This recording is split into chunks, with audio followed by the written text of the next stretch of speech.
here today with Paul Brewer from Pickled Brewery. Paul's an entrepreneur creating a unique craft beer here in Tweed Heads. Paul, welcome. Thank you very much. Thanks for having us. Good on you, man. Good to see you. Paul, would you like to tell the Infinite Choices Convention a bit about your enterprising culture here? Sure. We have a small brewery down in the Tweed, and I decided to get into this type of business a couple of years ago after a few years of retirement. Got a bit bored and decided that the Australians like their beer, but we need some good beer in Australia, and I decided to go for this craft boutique style product, try to get organic as possible as we possibly can do, and create a product which is very niche orientated, because the craft market in Australia is quite full. So we decided to create a little niche for ourselves where we have zero preservative, zero chemical, as organic product as we can get, and totally pure German style beer, handmade in the Tweed. And that's our little niche in the market, and it's quite well received, because some people want that type of product. Mm-hmm. Some people don't care, but we care, and we've gone a total eco brewery route, where in ourselves we recycle all our product. Our cartons are recycled, our bottles are recycled. We're totally solar, so we try to produce our own electricity. So we try to be self-contained in a green, eco-friendly environment, and in producing a great product. Excellent. In a nutshell, that's what we do. One of the things that attracted me to connect with you was that you have gluten-free beer too. Correct. Would you like to explain why you've gone down that route? I think we went down that route just for the need in the market and the inquiries we had on gluten-free product. I'm a slightly intolerant to wheat, and I also find if I have a gluten-free style product, I feel a bit better.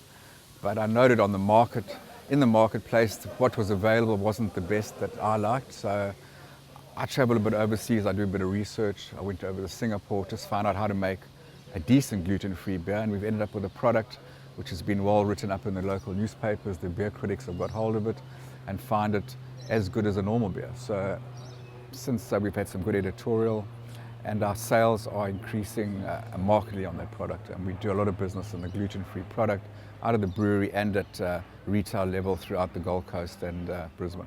That's fantastic.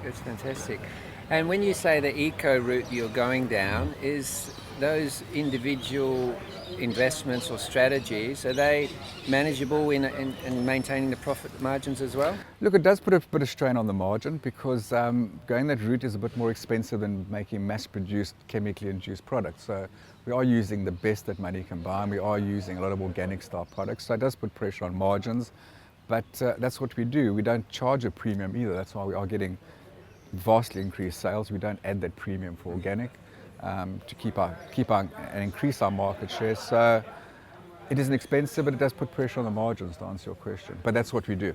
Yeah, no, and that's fantastic. And being part of this event and connecting with others in the eco-innovative space, the logic there is to collaborate on a more creative, constructive modus operandi that gives you more capacity to increase your market share. So it would be good, of course, yes. Yeah. Well, is there anything else you'd like to share with us before we move on? That's good enough for me at the moment. If you want decent beer, you know where to get it now. Good on you. Thanks, Paul. Pleasure, thank you very much. A little bit about your beer. What does it taste like? Okay.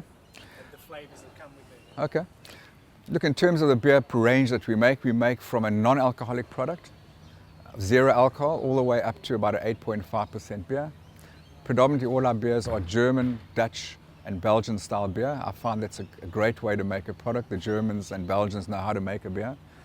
They've got very stringent brewing standards which we follow. We don't utilize other kinds of methods to make beer.